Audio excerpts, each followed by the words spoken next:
Reality is always asking us, what is this life? Who are we? What am I doing?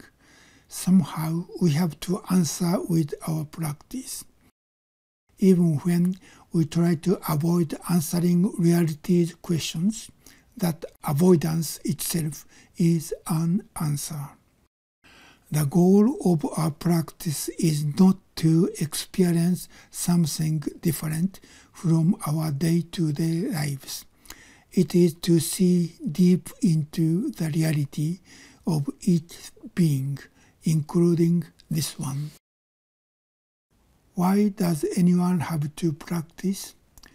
Dogen's answer to this question was just practice.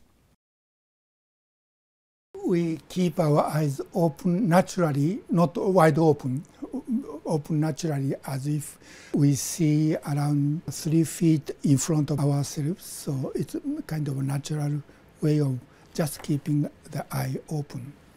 In our practice, keep our eyes open is important because when I close our eyes, it's easy to fall into sleep, or easily we have daydreaming. And also keep our eyes open is also not negate or reject the stimulation from outside. Our gates are open. Eyes, ears, nose, tongue, and body, 5, 6 sense organs are open. Not reject the things happening outside. I think that is the meaning of keep our eyes open. And by sitting, practice way of sitting, we find that our thinking is not the owner of ourselves. So we don't need to follow everything we want, we think. We become free from our ego, self-centered idea or thinking, and try to focus here and now. And when we sit in the Zendo, we can really let go of everything. But in our daily lives outside the Zendo, we need to do something. For example, when we walk on the street, it's important to remember the meaning of the color of the traffic light. We have to pay attention and need to understand what that means. Otherwise, it's dangerous. In our daily lives, for example, in Dogen's tradition, cooking is important practice. So Dogen wrote writing about kitchen practice named Tenzo Kyokun, that is instruction for the cook. And in that writing, he used the same expression with the description he used for the Zen. So the point is, in our Zendo, when we sit in the Zendo, we can let go of really everything. But when, for example, a Tenzo, a cook, work in the kitchen, the person needs to focus on really see, understand what the person is doing. The person should remember something. But other thought, other miscellaneous thought coming and going can be let go. But sometimes we forget what I am doing, even though I'm doing. I forget what I'm doing and think something else. But because of that in practice, we know how to return to what I'm doing here and now. That is concentration of what we are doing here and now. So in the case of working in the kitchen, we have to remember what I'm doing. And also the order of the working, from washing the rice and cutting vegetables and actually cooking. We are working in that kind of a process. So we have to remember where we are now in that process. So we have to think something, but rest of the miscellaneous things we can forget or let go.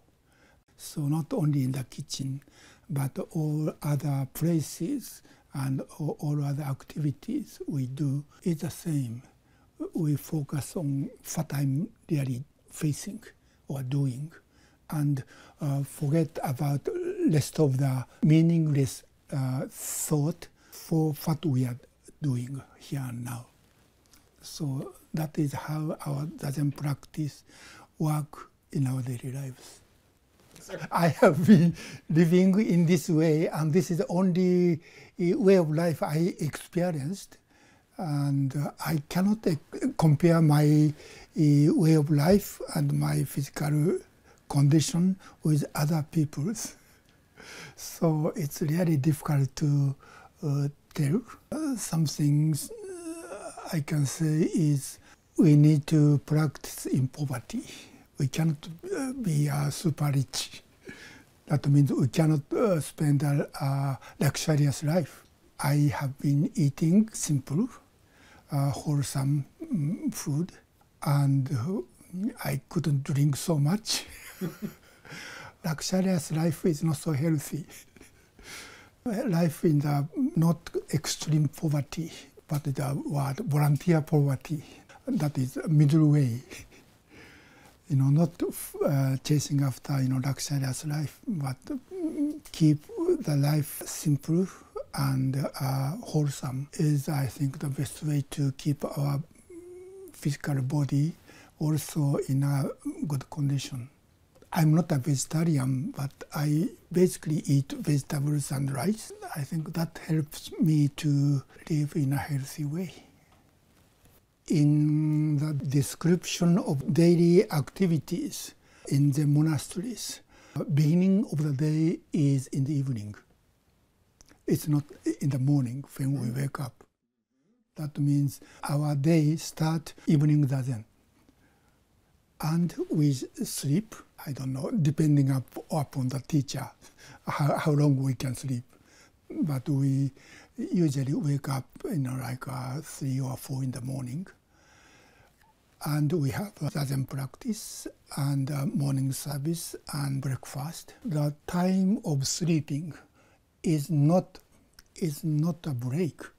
It's a part of our practice. We have to sleep as our practice to keep our body most healthy condition.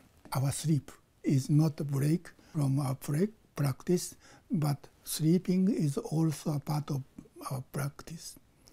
So we need to sleep in the most healthy way, best for our body and mind. When I was young, I found one interesting thing, that is when I sit during session, we sit 14 periods a day.